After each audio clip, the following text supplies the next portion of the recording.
All right, everyone, we start off today talking about Desantis and how he has actually managed to fool elements of the left into admitting to the public that they support communism. Now, we know that like Vice News, Salon, some of these Huffington Post, a lot of the missing link media, number one, the House progressives, at least most of them, we know that they actually do support communism. Of course, being self-admittedly exactly the same as socialism from a Marxist standpoint. This is pointed out by the Socialist Party itself on Twitter, the British Socialists, which I find funny. Normally in general parlance today, they're differentiated. Socialists say, no, I'm not a commie, etc., etc.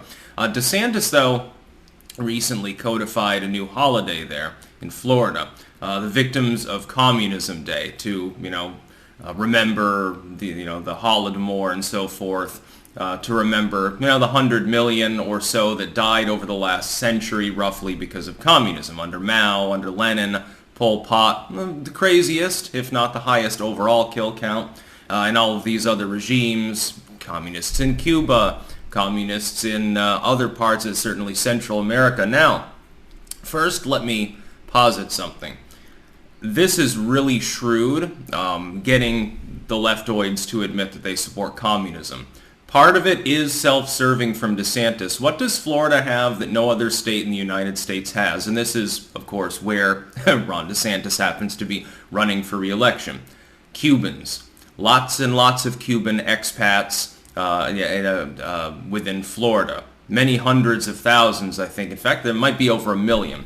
Huge Cuban community. Many of these individuals directly fled Castro. They directly fled Cuban communism. Now, I know the communists say, well, Cuba's not real communism. Here's why. Okay, it doesn't matter. They use the term communism.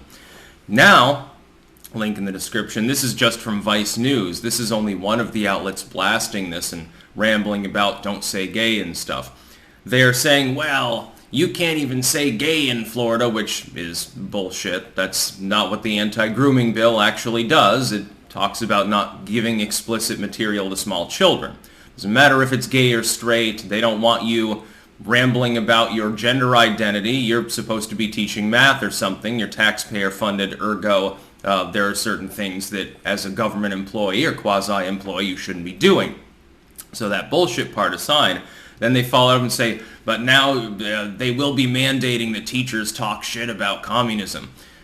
Why wouldn't you want to talk shit about communism? You wouldn't be talking about it at all if you weren't, because there's nothing else to be said about it. Communism is bullshit.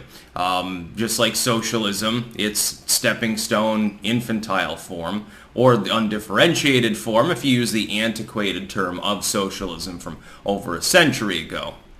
DeSantis has effectively fooled them into alienating what I would consider to be the remnant minority of the Cuban community that would ever support anyone running against him, completely kneecapping the Democrats in the state of Florida.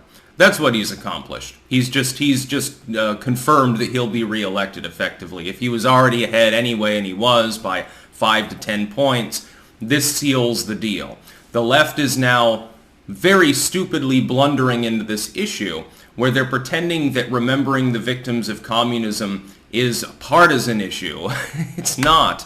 I think that they'll very quickly find that the fact that a small minority of the U.S. public happens to hold very far blue districts that vote for people like AOC or Ilhan Omar or Elizabeth Warren, that is a very small minority of the country. You'll remember, these leftoids in the last primaries got devastated. They got beaten out by a geriatric dude who stumbles around on stage, doesn't know where he is part of the time, didn't have high in-party enthusiasm. In fact, it's sub 50, in-party, to be clear, named Joe Biden. They got completely destroyed by him. I like how some people will say, well, Bernie Sanders got robbed of the primary nomination. He was doomed from the get-go. I told you that when the primaries began and both of them were in the ring, that it was effectively Joe Biden's to lose. He'd have to have had an even bigger blunder, apparently, to lose. That, again, a man with more baggage than almost anyone else in U.S. politics, known for corruption, ridiculed and panned even by some liberals, managed to absolutely destroy Bernie Sanders and Elizabeth Warren. Hell, by the end, Warren came in third in her own home state's primary. Bloomberg never could register a pulse. I know he's more of the corporate leftoid, but he does the id poll woke thing. Desantis has gotten them to reveal what they usually hide from the public. In private, leftoids will chant pro-Karl Marx shit. They'll wear the Che Guevara shirt and they think that it's fun.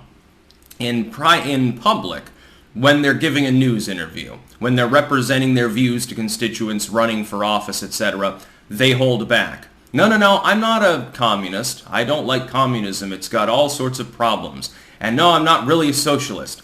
I'm a social democrat. I'm a progressive. Now, of course, social democrat and progressive have nothing in common, really, with the modern-day leftoid movement.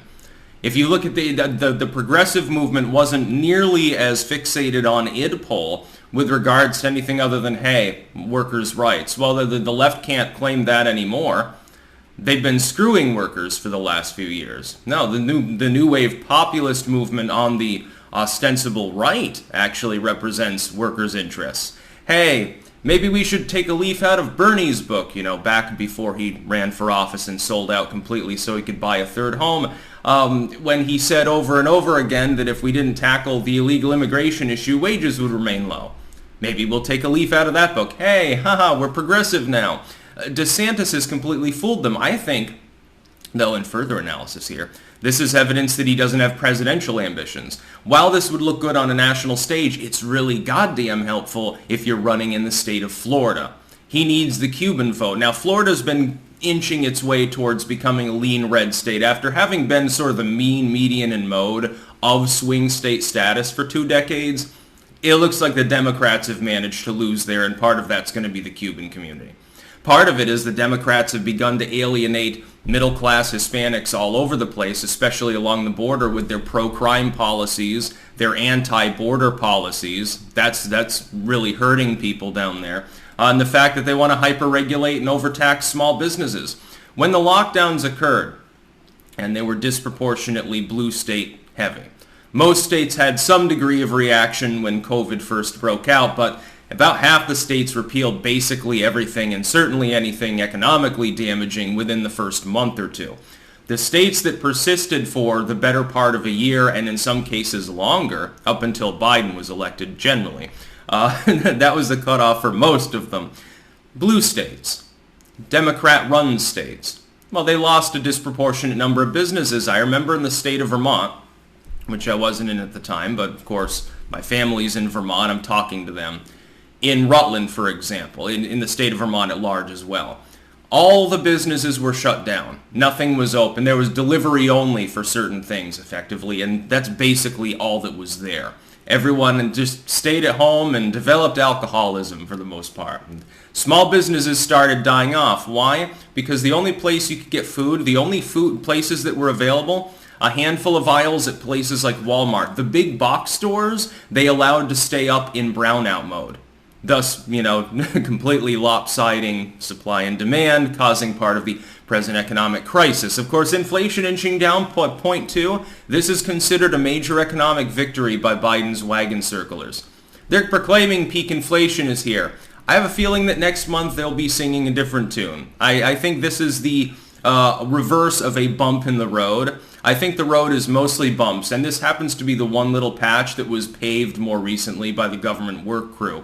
I don't think things are going to be getting better anytime soon, especially when the housing bubble bursts, and the student loan bubble, and we end up in a goddamn depression, potentially, just so people are aware. I'll be reporting on the baby formula shortage as well. I mean, everything that can go wrong is going wrong right now. You can't even find baby formula for women in the United States. It's still thankfully available here. That won't last very long if the U.S. decides to allow European imports. They probably will, so since we have an infant daughter, of course, it's good to have a little bit of extra on hand. Also, like when people are saying, well, just breastfeed. Well, if the woman has not breastfed for the first month or so, that ship sails. Some women can't. Well, what about women with AIDS or something like that? I don't think that's the smartest option in the world. That's some sort of blood-transmitted disease that they can't get rid of. DeSantis has pulled a genius move here. especially if you analyze it from the perspective of DeSantis expects Trump to run, and he's setting the stage for a very popular gubernatorial continuance, and then later on running. And I think that he will. DeSantis has definitely got all of the cards in his favor for like a 2028 run. He's got the age. He'd be at the perfect age range for a young-ish president by 2028. He'd have probably Trump's endorsement at that point because, they seem to get along reasonably well.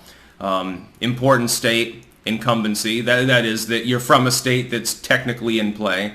If you're from a state where it's more than 10, 15 points in one direction or the other, it doesn't matter. It's like Trump was from New York, so it doesn't help him win New York because it's just so blue. If he had been from Arizona or something, yeah, could play a role, definitely. Of course, they're both Floridians now. I also like it when people say DeSantis would be VP. I don't think that he would want to play second fiddle to someone who really does like the limelight like Trump and likes to side stage everyone else. Don't think so. I think this is him continuing his success streak in Florida. The idea that this somehow ties in with the anti-grooming bill is a mysterious conjecture. And you've got elements of the leftoid media now, for the first time, being very public and admitting that they support communism. Oh no, how dare you talk shit about this. By the way, did you see Geraldo Rivera's reaction? That was hilarious. Well, why don't we just have a Victims of Intolerance Day? People would be shitting their pants if you came out and said that all of the other technically identity, politically, socio-politically, ethnically related Remembrance Days should be gone. So you're arguing for, not remembering the 6 million, Geraldo? No, you'd be shitting your fucking pants if you ever suggested that. You'd be like Cosmo Kramer. You'd be coming out making a lot of apologies. Believe it or not, leftoids and neocons, communism is extremely unpopular. The problem is that it's being implemented, especially in an educational context with critical race theory and things like that, under your friggin' noses. They're just not using the term communism. Oh, hey, I've got a novel idea. We'll teach Marxist mathematics and history, but we'll use the term racial justice. Just don't mention Marx and the fact that he influenced the people who designed the curriculum. That's about all. Peace out.